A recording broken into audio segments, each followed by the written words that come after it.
Now, I promised you 12:30 Eastern, 11:30 Central, but I had a lot of things on my plate. So, so I apologize. It will not happen again. It won't happen again this year. Later in this broadcast, I'm going to tell you what we have planned for this year, as we celebrate our 5 years of this show. Because this is our special on New Year's. We're looking back at our old video, from my old videos based on my channel. And before we get started here, I want to say thank you guys for 1.05 subscribers. For over 1,000 subscribers. If you got 1,000 subscribers, you get to apply for monetization. But this New Year's Eve wasn't kicked off with a bang besides the fireworks. 2 South Texas officers were attacked with a knife. Suspect was shot by police. 2 police officers were attacked by a man with a knife responding to a family violence call at an apartment cities out south side. 3 officers at the scene drew his weapon and opened fire. The suspect now faces charges of aggravated assault on a peace officer.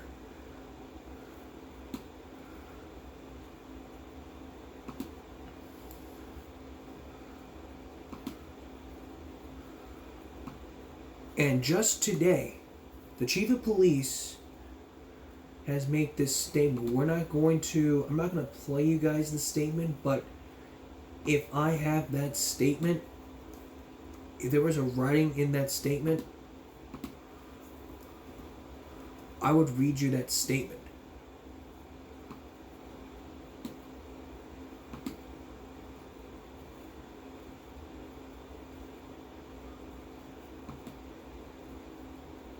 This was the first of the officer-involved shooting. This is the first year of that. We can't continue with this.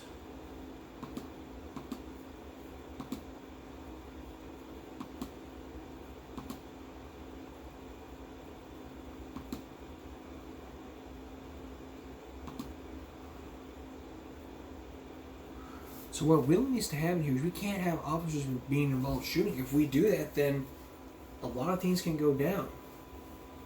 And I do mean a lot. Controversies, suspensions, suspension with pay.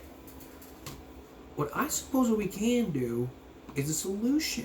We train our officers.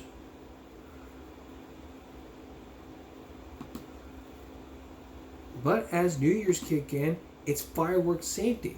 And if you kept on hearing throughout the night, the fireworks have been going.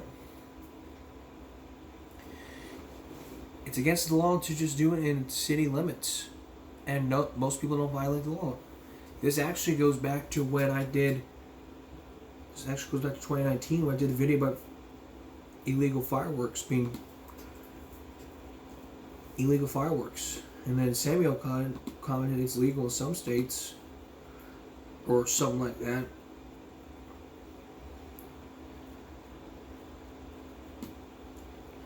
I'm going to tell you right now, it's against the law to be lighting fireworks in your own door. In city limits. Period. Doesn't matter.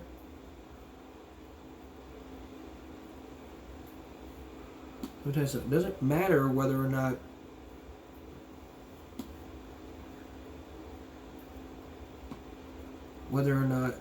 you want to light fireworks, it's illegal. You violate the law, you go to jail.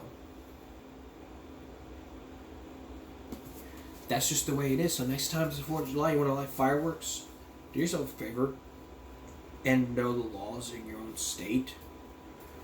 Say we don't want to see you go to jail. Or I don't want to see you going to jail for this crap. The logic of this is, it's the law. The law specifically states, quote, no fireworks are prohibited in your city. Period. Your state, while punishable,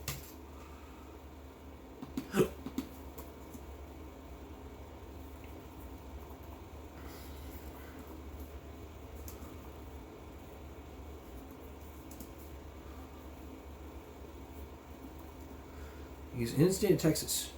It's illegal to explode or ignite fireworks within 600 feet of any church, hospital, asylum, licensed child care center, or any public, private, primary, secondary school, institution, higher education listed person receives authorization in writing of that organization.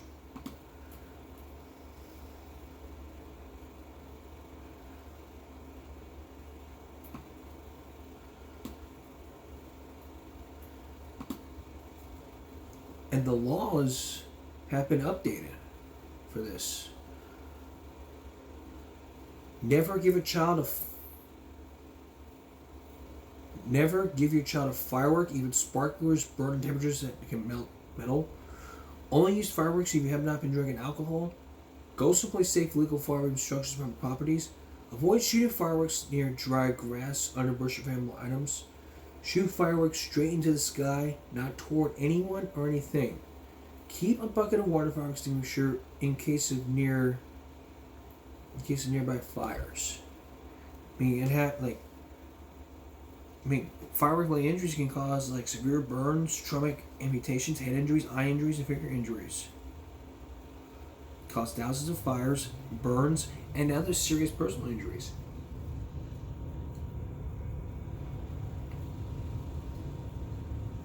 That's why the laws have been updated.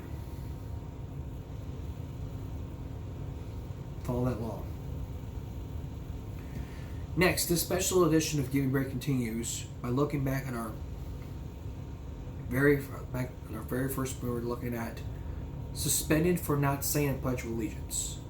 One of my favorite ones was this video I talked about from the Young Turks. It focused on an article from the Young Turks saying, from school in New York. We're going to look at that video when we come back. Months ago, during the coming break of my show change, I talked about the Pledge of Allegiance. I've talked about people who have been suspended, expelled, or arrested for refusing to say the Pledge of Allegiance. And that really paid off. This one really paid off. I mean, imagine it's Foreign Language Week. And your school decided, let's pick a language and recite the Pledge of Allegiance. And you chose Arabic. Once you started saying that, you'd be like, oh my God, what are you... this happened.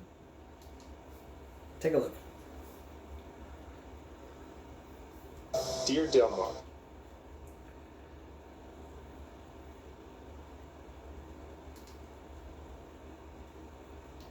New York decided, hey, you know what, we have foreign language week. So let's pick a language and let's read the Pledge of Allegiance in that language. It happened to be in Arabic, and what happened? Everybody's heads exploded. Oh my God, what are you doing? How could you speak Arabic in an American school? It's Foreign Language Week. What? So what if they had read it in Chinese? What would happen?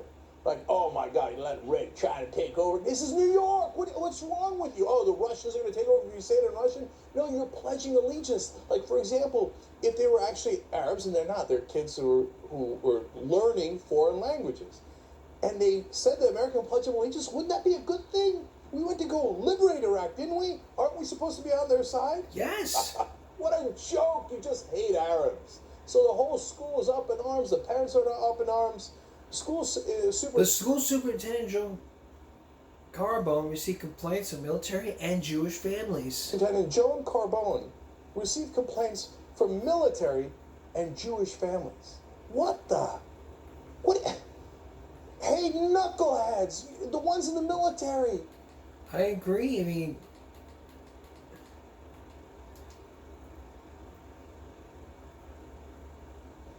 Here's what the principal said. So here's Principal Aaron Hopmeyer. He says, we sincerely apologize for having the Pledge of Allegiance signed this morning in the high school in a language other than English. Well, if you're going to recite the pledge, recite it in the right language. You can't be reciting it in a freaking other language. If you recite in Spanish, you're pledging allegiance. You're liberating. That's what it's all about, liberating. But throughout these years of the show, I've been talking about people who are refusing to say the pledge. Suspended, arrested and teachers were punish them?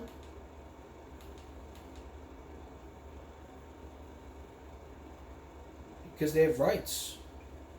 Because like this goes back to the Supreme Court where they don't have to say the Pledge of Allegiance or salute the flag.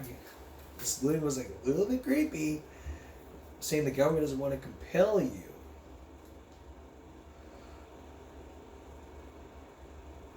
to do this. So let's take a look at this article from the Young Turks. Have extremely high standards for. So let's read this. So here's Anna with the Young Turks to tell you the story. A high school student who was suspended for refusing to stand during the Pledge of Allegiance is now suing the school district and the principal who decided to suspend her.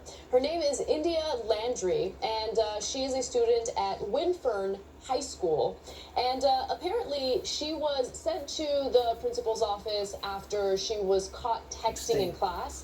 And then while she was at the principal's office, the Pledge of Allegiance was done through the intercom, and she remained seated. At that point, the principal apparently saw her and wasn't too pleased with it. Let me tell you what the exchange allegedly was. When the principal, Martha Stewart asked Landry to stand, the 17-year-old declined. But according to the complaint, Stewart told Landry, "Well, you're kicked out of here." She allegedly told this, it's not the NFL. Are basically violating the Constitution. Now, in some cases on a school campus, there are more limitations to speech, especially when it comes to something that could be distracting to an educational environment, or if it's speech that could... Agreed, there's limits to speech. And I've talked about freedom of speech, the First Amendment. Like 2 years ago, like 3 years ago, I talked about the First Amendment. Like yelling fire in a crowded theater. I mean... potentially harm anyone. Flipping people the bird, which is a violation of free speech.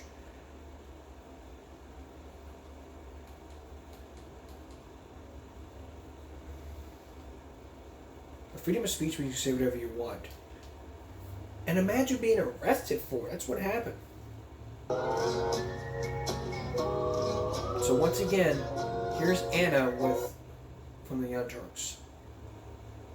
Tell us more about this story. The substitute teacher, an 11-year-old in Tampa, Florida, had been arrested for refusing to stand during the Pledge of Allegiance. This is a sixth grader in a Tampa suburb, and apparently the sixth grader from Tampa suburb allegedly told the substitute teacher the flag is racist and the national anthem is offensive to black people. Okay. If it's offensive to African Americans... from the suburb allegedly told the substitute teacher the flag is racist and the national anthem is offensive to black people. So he refused to stand. At that point, he gets into a verbal dispute with the substitute teacher. Her name is Anna Alvarez. And in response, the teacher said she asked the student, "Why not go to another place where to live if it was so bad here?" She said he answered, "They brought me here." Said she... And this is what the teacher said. "Well, you can always go back because I came here from Cuba, and the day I feel I'm not welcome here anymore, I want to find another place to live." I feel I'm not welcome here anymore, I would find another place to live. Total lie. Really? You're going to go back to Cuba? No, you're not. No way. Sounds like an obvious right-winger. I'm sure despises the government of Cuba. The idea... It's like, dude, freaking... Again, it's the First Amendment. We have a right to say whatever we want. And when we return, I showed you hip use. We're going to show it to you again. Talking about constitutional rights in your school. What rights do you have?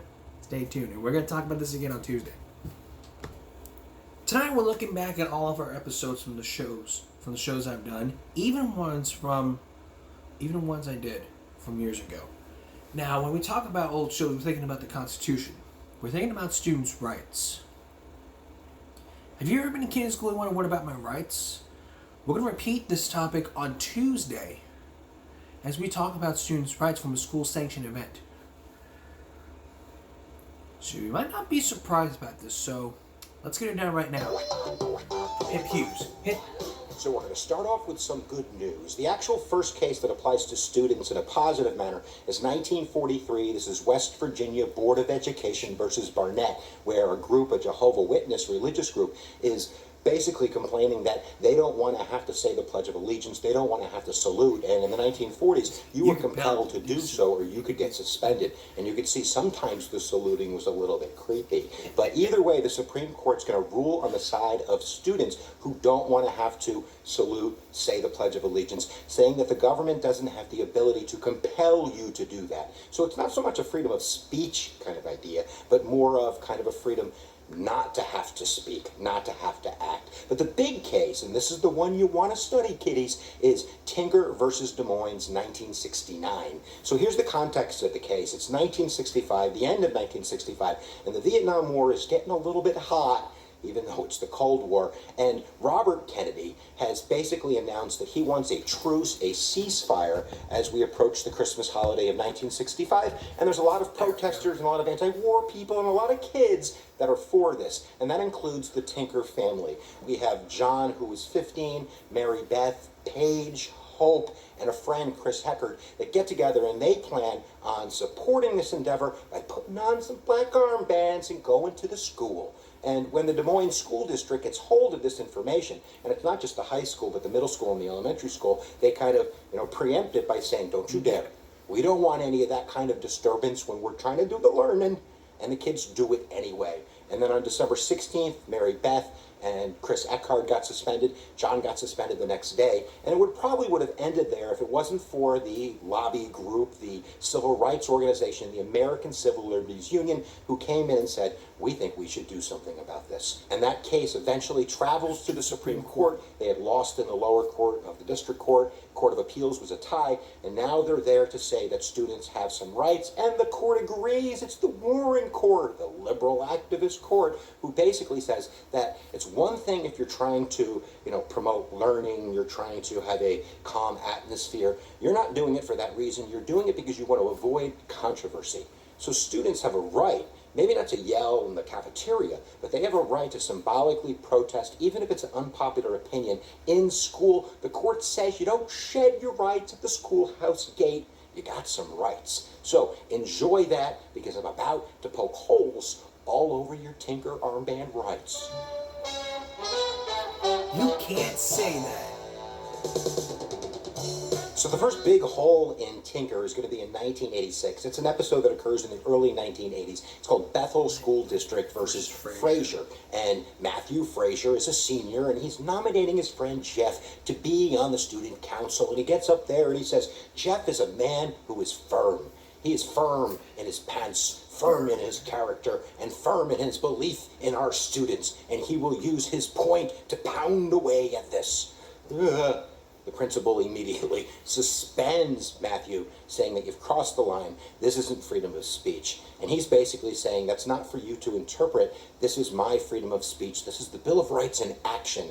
And the court sides on the side of the school, basically saying that the school has an ability to limit Tinker if it comes to things that they can interpret as being sexual innuendos. And they say, obviously, the kid's referring to that, so we have the right to shut you down on that. And there are current cases. For instance, there's some students, middle school students, who are wearing the I Love Boobies bracelet in the kind of the cancer awareness fundraising spirit, and they were suspended, and they actually won their appeals case. It's not going to the Supreme Court. They said that that was a legitimate freedom of expression, and they're allowed to do that. But you better be careful if you're getting a little bit of, close to the hanky-panky, which is hashtag creepy.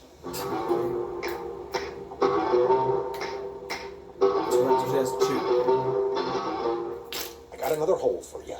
This is Morris vs. Frederick, 2007. It was an incident that occurred in Anchorage, Alaska in 2002, where a young man by the name of Joseph Frederick wanted to play a little prank. And basically what occurred was there was a Olympic relay coming through town, so Deborah Moores, the principal of the school, released the students early.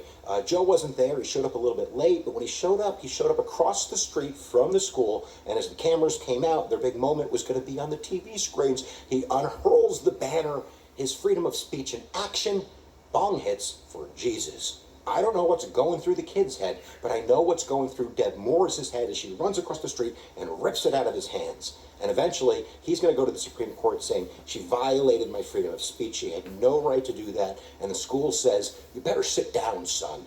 Number one, this was sort of a school-sanctioned event. You were supposed to be in school. The school had let out for that purpose. So whether you were there on your own or you're not, you're representing the school. And number two, it's not so much a freedom of speech issue when you're trying to advocate for drug use. And that's interpretable, but the principal gets to make that decision. So even though you're not in school, and even though you believe it's freedom of speech, the school has a right, because it's sending a message about drug use, to not let you put that banner up. So, son, you can sit down again because you're suspended.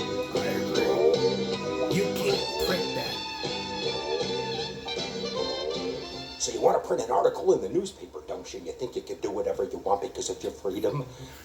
I got news for you. That's going to be limited. This is another Hall and Tinker. It's called Hazelwood versus Kallmeyer, 1988. And the students basically had written some articles that were first shown to the principal. And one of the articles was on divorce, another one was on teen pregnancy. They were interviewing students, keeping their names anonymous, but the principal was like, I don't think this is a good idea. You're not going to print that. They go all the way to the Supreme Court saying that, if we don't have this freedom of press right in school, how are we going to live it when we get out of school? And the court says, no, school is for learning, and schools have to have the ability to have what's called prior restraint, which means you're going to have maybe more limitations on your freedom of expression when it comes to press in school, because that's not really why you're there. You're there to create a learning environment, and if the school believes it's getting in the way of some kind of pedagogical purpose, then it has the ability to do that. So watch what you print in the newspaper, because you might be going down.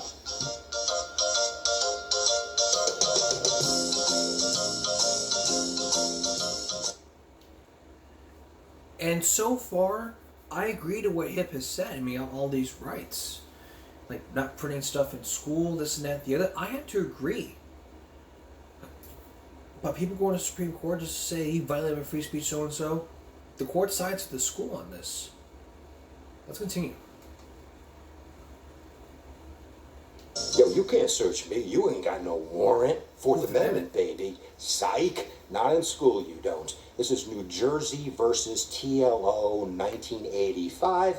And basically these two girls, they're doing a little bit of the smoking in the bathroom. They come out, someone smells it. The vice principal's like, empty your bag. They're like, we're not going to empty my bag. The vice principal's like, I'm going to empty your bag. And bada boom, you have drug paraphernalia. You're out of here. And now she's going to the court saying he didn't have a right to search my bag. He had no probable cause. He didn't go for a warrant. He just on a whim decided he was going to do this. So it's an illegal search. Therefore, you can't use that in a court of law. Mapp versus Ohio. Needless to say, the court says, sister, you better sit down because you're in big trouble. And what they come down to is basically saying the school has a safety purpose. They have to have the ability, if there's reasonable suspicion, to be able to search a student's purse. What if there's a gun in there? What if there's something dangerous in there? We can't have this kind of probable cause warrant court thing going on. Which is going to lead us expectation of privacy, but not an expectation January beyond 3rd. a reasonable suspicion. Who's the reasonable suspicion decider? So I guess that would be, the person in authority. So why don't you empty your pockets? Be careful what you do, kids, because you don't get probable cause. Exactly. Pee in a cup, that's drug testing. You can't make me pee in a cup. Oh, maybe we can. There's actually 2 court cases that deal with student drug testing. Both of them... Okay, we're going to wrap this up here.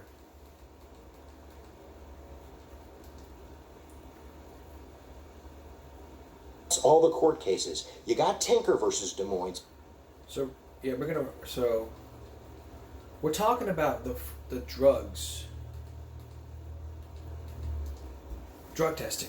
That's the big issue here. So let's finish that up. You can't make me pee in a cup. Oh, maybe we can. There's actually 2 court cases that deal with student drug testing. Both of them are random drug testing that occur when you join first an athletic group, and this was the earlier court case. This is Vernonia School District versus Alton, 1995, where a student was joining a sports team and basically said, look, I didn't do anything wrong. You can't make me, give up my pee-pee because you, just are randomly drug testing. You have to show I did something wrong. And the court says, not so fast, son. You know, we have a duty in school not only to send a message about saying no to drugs, And there but was to a make kid that did the same thing, and they told him they sided with the school because it's probably the rules. So that's all the court cases we have to get you, and we're gonna have a repeat about this tomorrow. Not tomorrow, Tuesday. And I'll give you that preview when we come back. I'm gonna be off on Monday, so I'm gonna give you a sneak preview what's gonna be coming up on Tuesday. Tuesday we're gonna be the very latest on the shooting, because January 3rd is gonna be the day that the kids come back to Oakland High School, and then we're also gonna continue our students' rights, basically talking about students' freedom. What rights do students have? Why do principals limit free speech? And what can be done? Look for that on Tuesday. That's all for the special edition of Give Me a Break Friday going to Saturday. We're off on Monday, so we'll see you for Give Me a Break Tuesday. And for all of us here at YouTube, have a good night.